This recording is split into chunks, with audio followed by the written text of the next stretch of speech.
one of the things when I asked you if there was a mistake you want to share on the show and you've been thinking about it was the fact that, and working in PR, I can relate to this because if a client gives us a brief, they go, we want a campaign for this, or we want a proposal for this.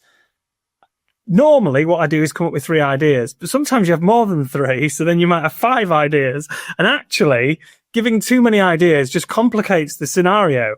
And I think you've explained that you've had that issue where you've given too many ideas, and usually the client goes for the bloody one that is the worst one of the lot. So do you want to explain a little bit about that?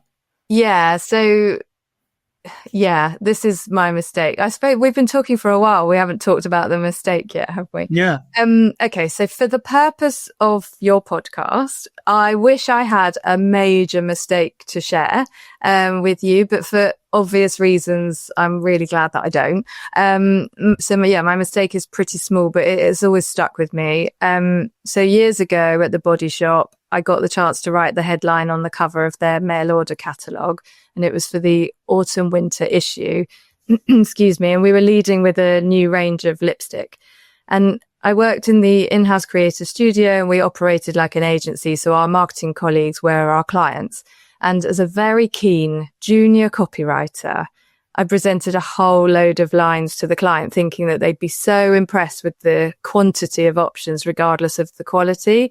Some of those lines should have stayed in my drafts, but I thought that showing how many I'd written would look really good. Unfortunately, like you said, and of course, the client chose one of the lines that I shouldn't have presented, and it lived on the cover of that catalogue for 6 very long months for me. And the line, it was so long ago, I'm sure it's fine to say. I can't imagine anyone would remember if they were listening, who worked there. The line was colour, whatever the season, which is so weak and unimaginative. It gives the reader nothing to go on, like no reason to believe in the Body Shop or to buy a lipstick from them.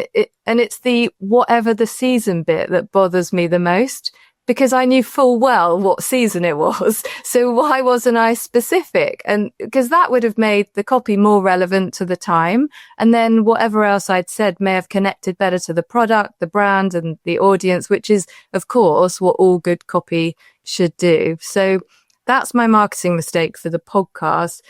And do you know what? I stupidly did it again recently. We've all done it. 20 odd years later, despite knowing not to do it and telling other copywriters all the time not to do it, I did it.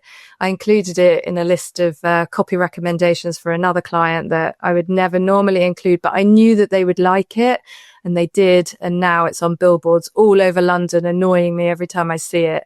I just can't believe I did it again. And hang on a minute. How can you be annoyed that your brilliant copy is on billboards? It's not because it's not brilliant.